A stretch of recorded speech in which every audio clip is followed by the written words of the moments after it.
Welcome and thank you for being here. Joining me today, I'm John Donnelly, Chief of the District of Columbia Fire and EMS Department, and I'm representing the Unified Command Team that is operating today. I'm joined today by Deputy Mayor Lindsay Appiah, Metropolitan Police Department Executive Chief, Assistant Chief Jeff Carroll, Clint Osborne, the Homeland Security and Emergency Management Agency Director for the District of Columbia, the Military District Washington, the Metropolitan Washington Airports Authority, from both the fire and police chiefs, the United States Coast Guard, the Maryland State Police, the Virginia Department of Emergency Management, and the Virginia State Police. And I'd like to thank all of them for being here as well. We are here at Reagan National Airport with our Unified Command Team, and we will provide an update on where recovery efforts stand. We'll also give more information about the cadence of updates from Unified Command going forward. I'm joined today by Terry Lyric from the Metropolitan Washington Airports Authority and the other members of the Unified Command Team. As we continue to learn more about the victims, we are sharing our prayers and condolences with the families of the loved ones and those who were lost in this tragedy. And I want to thank again our response teams for their heroic efforts over the past 30 or so hours, including the team on this site, as well as the teams that are supporting the families. This is heartbreaking work. The National Transportation Safety Board is leading the investigation into what happened, and they will be providing updates later this afternoon. We will not be talking about the investigation in this conference. So Terry Lyric from the Metropolitan Washington Airports Authority will now provide an update on airport operations, and then I will update you on the activities since our last briefing and the activities over the next operational period. Thank you, Chief. Again, my name is Terry Lyric. I'm the Vice President Airport Manager of Reagan National Airport. I just kind of wanted to give an update on where we stand. As we know, the airport is open and operating. We are in a reduced capacity and a reduced arrival rate due to the proximity of the recovery site. We do have 2 of our 3 runways that are closed. So, as always, we do want to encourage passengers to reach out to their airlines for any potential flight delays. Typically, a full schedule here at National Airport would encompass about 800 flights a day using those 3 runways. We've had several, obviously, cancellations yesterday. Airlines are resuming as much as possible normal operations. I think we have about 100 flights or so canceled today. I do want to just recognize a lot of the airport teams who work behind the scenes, and we are here to support and coordinate with the ongoing recovery efforts, as well as working with NTSB in their investigation. With that, I'll just turn over my remarks to the next speaker. Thank you.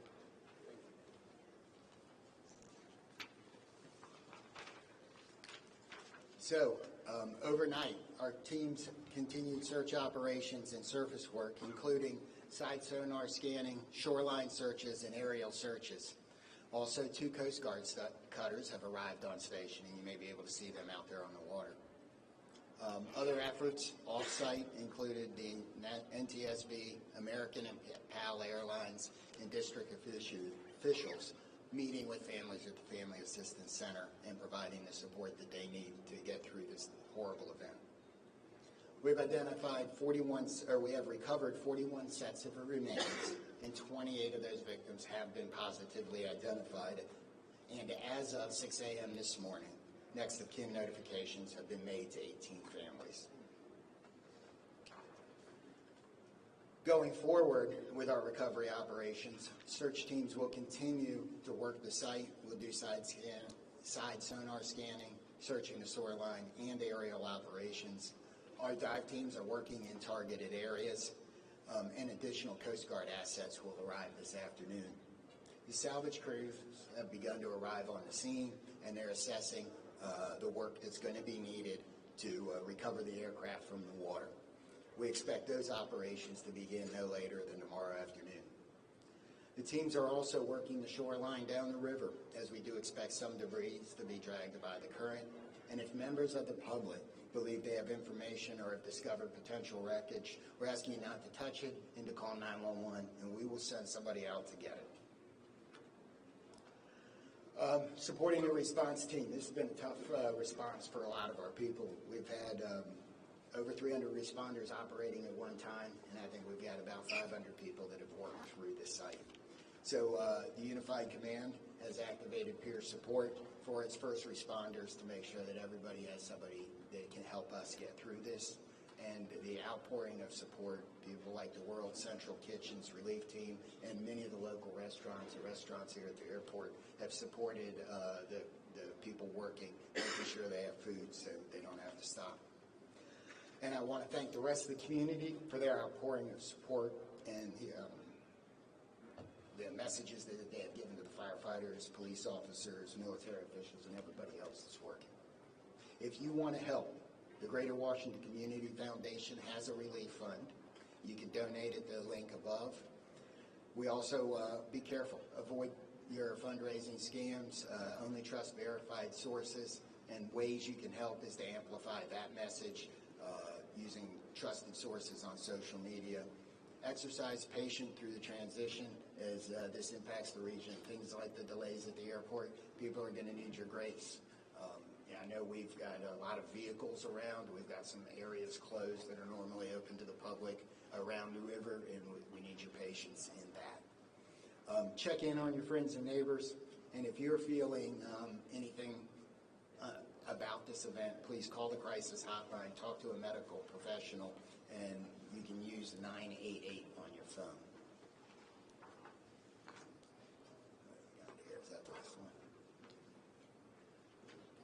So with that, we're going to be able to take a few questions. I'm going to start over here, and we'll work our way across.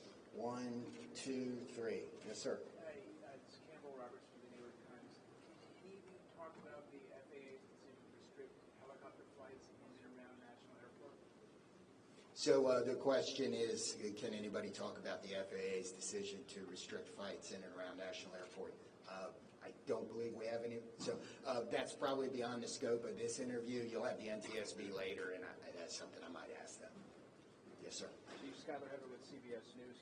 Given the time that has passed, can you describe the conditions right now as it relates to the recovery process and whether you all think that y'all will be able to recover more bodies? Okay, the question was, given the time that has passed and the conditions outside, do we believe we're going to be able to recover more bodies? And there's a lot of challenges with that. So I'm going to answer that one. I'm going to say that, yes, we expect to recover all of the bodies. We have that's why our teams are still working. We're going to have to work with the salvage company to do some of that work. Yes, sir. If I may ask a question on behalf of the Reagan National Airport. This is Alex Gabriello with News Nation. A lot of questions now circulating about the crowded airspace surrounding this airport. Also reports about other close calls, including 24 hours before the fatal accident. We've seen the FAA take the position of restricting the airspace, specifically Route 1 and 4 for choppers in this area. What is the airport's position about potentially toning down some of the air traffic around this airport, and should this have been done sooner, specifically the restrictions on the airspace for choppers on Route 1 and 4? Yeah, sure. The question was regarding air traffic, helicopter routes up and down the Potomac, right? That is an FAA responsibility. The airspace is controlled by the FAA. The airport does not have any responsibility outside of the surfaces of the airport itself. But most certainly, this has been conversations that you've had, and when it comes to safety for the airport, for the passengers that come in and out of D.C. Mm-hmm. Absolutely. The FAA does regulate the airport, and we follow all FAA safety regulations. Again, all I can say is the FAA is responsible for the airspace. Very briefly, a question for the chief. Sir, how long do you expect it to take for the salvage to be removed from the river to recover the bodies and do everything that's necessary to bring closure for these families? So we're working as fast as we can. I'm not going to be able to give a timeline on that as there's a lot of unknowns. But we hope that we have we have more salvage equipment here tomorrow, and that operation can begin then. So next three questions. 1, 2, 3. Hey, Chief Perry Russin, ABC News. How is weather affecting recovery efforts? Rain today, rain forecast later. What are the elements inside the river? How has all of this affected recovery? So the question is, how does the weather affect the recovery operation? In my view, it may slow it down slightly, but all of the units out here, all of the people work year-round in all conditions. We're going to be careful. We're going to make sure we don't hurt anybody else, but the weather we've seen so far is weather we can work in. If that were to change, that would affect it, but we haven't seen that. I will get one question at a time. Chief, you talked earlier about access to the site and to gain access to that area. You don't think that ice was a real problem that day, but the John Glenn has been out of service for some time. Do you have an update on when that vessel can be put back in service? The question is access to the site, and the John Glenn is the fireboat for the District of Columbia. So what I referred to on access to the site is things like Gravelly Point being closed and that being lost as a local recreation area while we're working. There was some ice on the river. We made good access to the site with everybody else. The John Glenn, as has been reported, is one of the district's fireboats. It is not the primary asset for this type of operation, and while it's in the shop, it didn't affect anything, and we hope to have it back by this summer. Yes, sir. Mr. Lyric, I have a follow-up question about the runway closures. Brady Trimble with Fox. So you said 2 of 3 are closed because of their proximity to the crash site. Yeah. Can you explain why they remain closed? Sure, absolutely. So the question is, why are 2 of the 3 runways here at National Airport closed? So if you're familiar with the runway configurations here, we have a main north-south runway, and we have 2 what we call crosswind runways. The 2 crosswind runways, if aircraft were to take off or land over the aircraft recovery sites that is out there right now, those would be impactful to the operation. So we've elected to keep those runways closed. And to follow up, how long do you expect that to remain the case? And are you saying that if there are still recovery teams in the Potomac, then there's no chance that these 2 runways are going to open? And how does that impact? Yeah, sure. So the question is asking how long we anticipate those runways to be closed. That's a dynamic situation. We work with the FAA. I think what we've communicated is we anticipate our expectation is a week. However, we'll reassess on Monday, and as the recovery efforts go, it's a fluid situation, obviously. Yeah. Okay, Paul, here, and there. Chief, on the salvage, can you confirm that you're not going to be able to recover the remaining bodies until you're able to get the fuselage off the floor of the river and onto the barge? And then my follow-up to that is, are you making an effort today to get into the helicopter to recover those 2 bodies? So the question is, do we believe we have to lift the aircraft out of the water in order to finish and find the rest of the remains? And the second part of the question was, are we focused on the helicopter today? And the answer to the first question is yes. I believe for us to recover the rest of the remains that we are going to need to get the fuselage out of the water. The second part of the question is yes, a lot of our operations, not all of them, but a lot of our operations today are focused on the helicopter. Yes, ma'am. Yeah, this question's for Mr. Lyric. On the Mountain Hawks PC, can you confirm sufficient staffing moving forward in the tower? I don't know if that's in your scope or if It's not. So the question was regarding staffing in the air traffic control tower. That's outside my scope of responsibility. Chief Donnelly, can you talk a little bit about the toll this has taken on your teams, specifically how many people still remain? I know on day 1 there were upwards of 300 mutual aid. Who's still out there? So, this is an incident where even if it doesn't affect you right now, it's probably going to affect you later. It'll be something that you think about. So in emergency services across the board, we have support teams. The National Capital Region, all of the departments do. So they've been activated. The International Association of Firefighters regional peer support team has been activated to help support.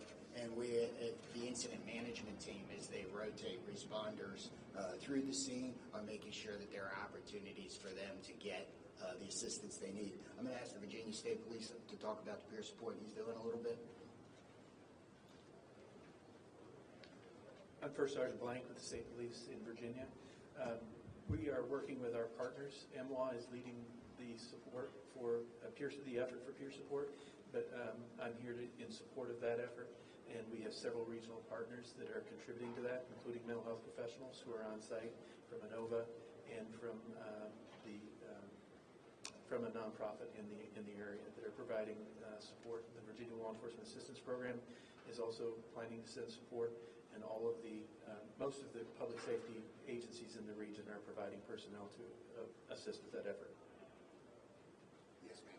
Ariel, Emergency News Now. I know this is an unpleasant question for you, Chief, but we've been hearing reports of people that live along the river, potentially see the function coming up on shore. People are seeing these. Is that anything you're hearing, or is that way you're keeping people away from some of these shores? So we're not keeping anybody away from the shoreline for any of those reasons. If we've closed off an area like Gravelly Point here, it's because we have emergency access vehicles coming in and out, and we need the access to the river.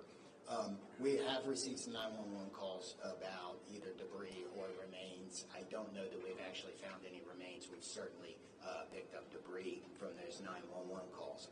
So we're going to do 3 more and go 1, 2, and 3 in the back. Yes, sir. Thanks, Chief. Jonathan Kersley from Channel 9 Australia. This is a question for Terry. Terry, as Vice President and Manager of this airport, what concerns have you had specifically about the congested airspace? And have you ever raised those directly with the FAA?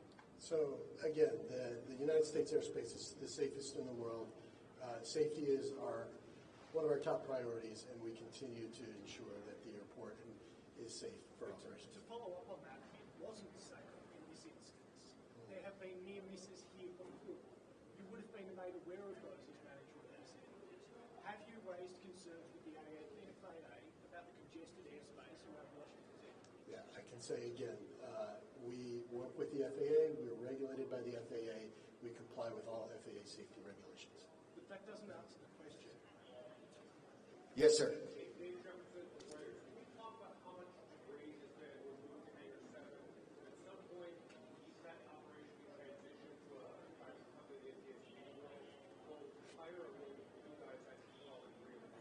So that's an investigation question and appropriate for NTSB this afternoon.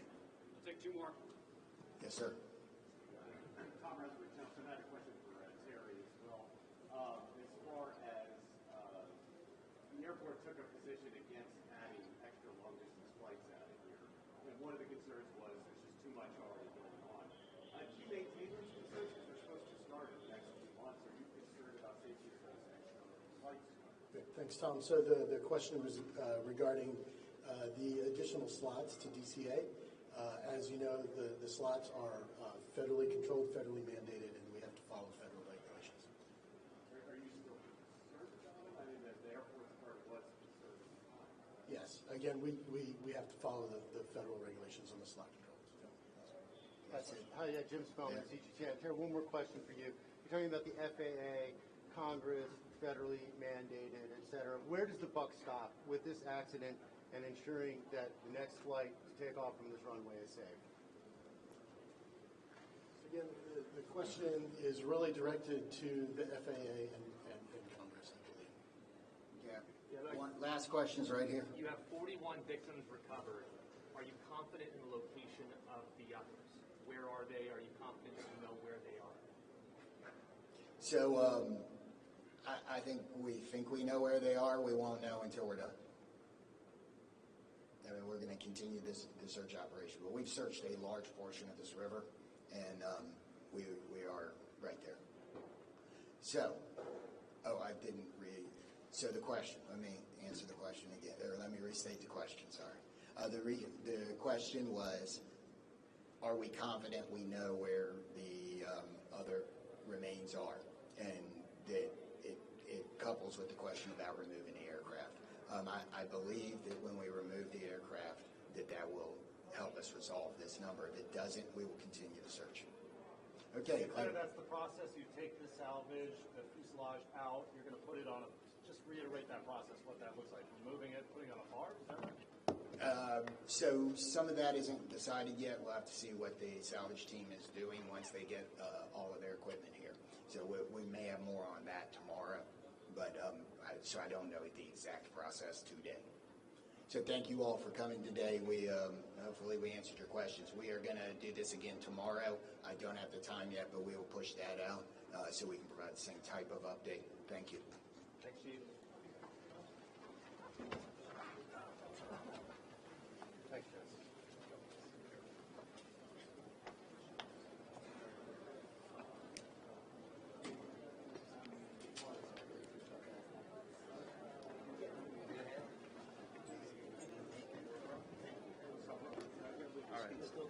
Here we go.